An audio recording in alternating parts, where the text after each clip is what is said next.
Yep, another video. In a car that won't start. Battery's dead. Charging it up for an hour. Gotta see what the damage is. Anyways, since I had some time to kill, figured I'd just comment on some things that I witnessed this weekend. This past weekend, hung out with my brothers Sean and Grant, and Grant's wife Tiffany. We went to go eat, and then we hung out at the tattoo shop, and then we came back to another place because Grant wanted to. My parents a bar they like. It was fun. We had a good time. It wasn't bad. The live band was pretty good. But sitting at the bar right next to us, there was two attractive ladies, a little bit older, probably about my age, 40, 43, mid 40s, whatever. I don't know. They were pretty though. Group of three gentlemen came over. And if you do the math, it's two women, three guys. The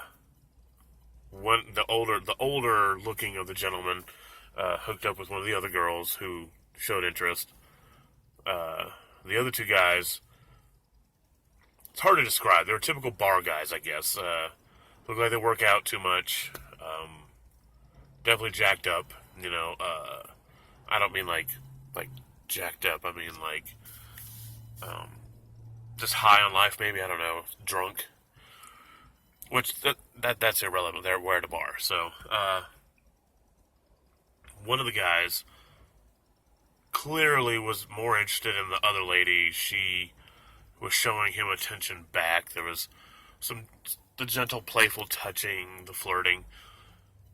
While the third guy, who was a little bit smaller, just kind of was woo-hooing and bouncing around and bumping into Grant's wife a couple times, and he did apologize finally because I about had enough of that. But anyways,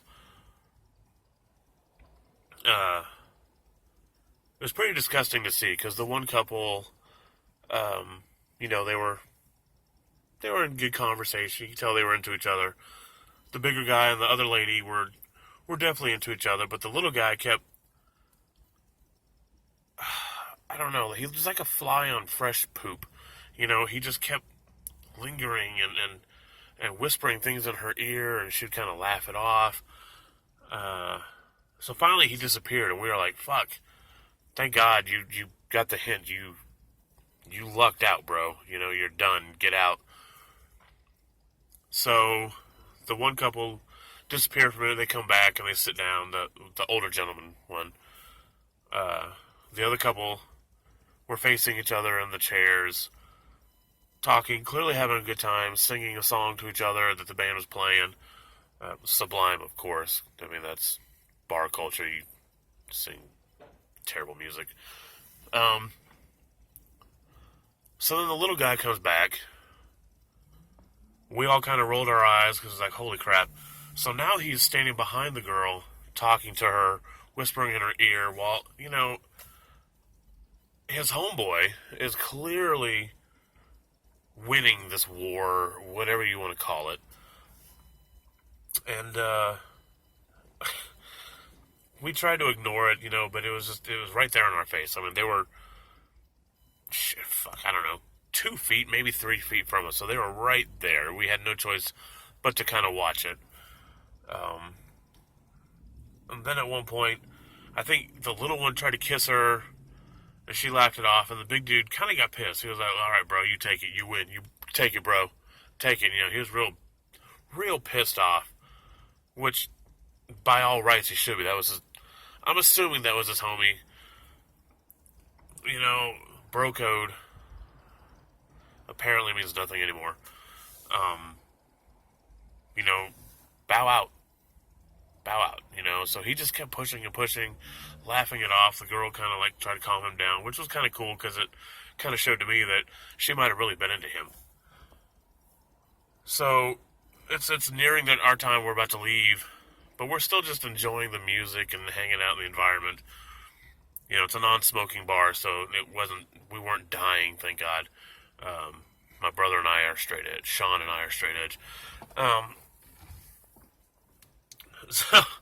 So Grant goes to the bathroom, he comes back, and we're standing there looking, we're just kind of whatever. And then we look over, and now the girl is facing the guy, the bigger guy, and the little dude is standing behind her. And I promise you, his hand was like, see where those leaves are at? That much of his hand was in the back of her fucking pants, probably wiping her ass. Uh, a finger might have been in her butthole. I don't know. And she's got her back arched, and she's still rubbing on Big Dude's leg, and he's still kind of, I don't know. So Grant goes, he's got his hand in her ass. Dude heard us, and he looked at us, and he was all like, douchebaggery face. So we were like, all right, it's time to go. I really wanted to tell the big dude because I really wanted to watch him beat the fuck out of this guy. But it made me start thinking how fucked up and how sad dating and relationships, or lack thereof, have gotten these days. It's so easy for these people to just do shit like that. It's really, really disappointing, because I know back in the day, if you're out with your boys and there was like one girl, okay, all three of you would take a shot, but if she showed interest to one, the other two backed off and, I don't know, tried something else, I don't know, with someone else, and let your boy get that one girl. Apparently that doesn't happen anymore, and it was pretty shitty to see that even she was allowing it. So it started, all of us had a conversation about it in the car. We were talking about how love doesn't exist, or at least people don't know the definition of it anymore, or what the real feeling of it is. So they lower themselves to this lowest common denominator, which is quite sad because, there's guys and girls out there who are genuinely interested in finding somebody to spend time with, to give all their time and affection and love to. And, in the wake of Plenty of Fish and OK Cupid and even right swipe, left swiping, that's kind of killed that because, nobody wants to even try anymore. And I'm guilty of it. I'm guilty of not really wanting to try anymore. Because the last few girls that I did go for, I've been ghosted twice. And if you don't know what ghosting is, it's the worst thing ever, where you click with somebody, and then just one day out of the blue, they stop talking to you. No reply, nothing. So that's a very shitty thing to do. But, so I've been ghosted twice. I've had the whole, oh, John, you're a nice guy, and I've got so much going on. I don't want to hurt you. Well, you know what? I got a lot of things going on, too. Maybe I want to work things out. But whatever, that doesn't matter. The point is, it just seems like everyone just wants a quick fix. Whether it's just a friends with benefits thing, which in and of itself is fine. It's safe, I guess, as long as you're using protection.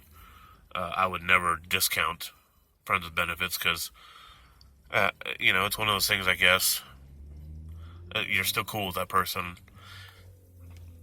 But when it comes to trying to find a relationship, people are scared to and afraid to because they've been shit on so many times. And I feel it is because of these apps and this mindset of, oh, I'm not ready for this, I'm not ready for that. And it's like, you're never really ready to love somebody. You're never really ready to want to be with somebody and only that one person. Because it just happens, and then inside your heart and your soul and your mind, you're just like, this is great. Because up until a certain point in your life, the only real love that you feel or should have felt is from your parents or your grandparents, or when you have kids, or your dogs, your cats, whatever. That's genuine love. That feeling you get when your mom or your dad hug you after you haven't seen them in a while. That feeling you get when you come home and your dog just loses its mind and you're like, holy crap, you're retarded, but oh, I fucking love you. That feeling is something. It's like a junkie searching for that same high they got, but everyone's looking for it the wrong way. Um, I don't know. It sucks that people are afraid to take a chance. You know, I've got friends who are incredible people, men and women, who just get dumped in the most ridiculous ways or shot down, so they shut down and don't even want to try anymore. And again, like I said, I'm guilty of that. I mean, I've been single 5+ years now,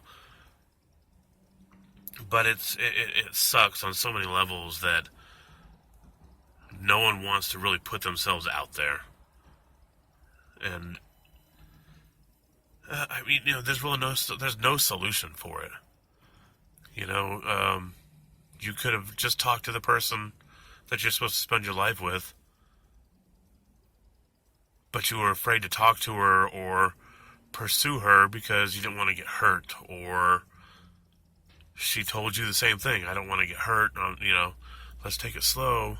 But nobody wants to take it slow anymore. Everyone wants to just pound and ground and be done with it.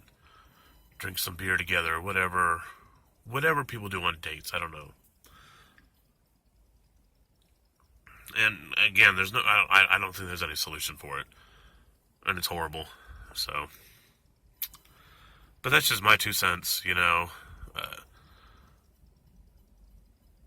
ultimately, if what you are really seeking is somebody to love, I think that's a fool's dream.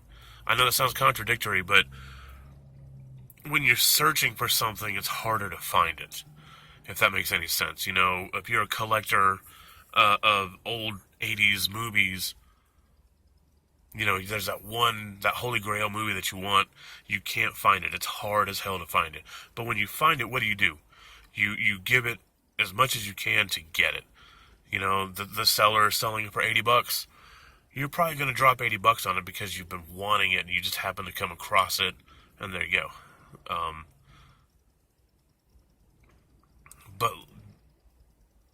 But when it comes to love and relationships, it's just something that happens, but then you put your time and effort into it. And you can't be afraid of putting your time and effort into it. And, you know, that's everybody. That's you, that's me, that's your friend, that's your neighbors. You know, talk to your grandparents. Ask them, hey, was it easy being married 50 years? They'll tell you fuck no, because it's not easy. Being with somebody is not easy, and it's not meant to be easy, because if it was easy, then everybody would be doing it, and not right swiping, left swiping everybody, you know? So, again, that's my 2 cents, and, as always, leave some comments, and, just wait, I'll see you next video. Bye, guys.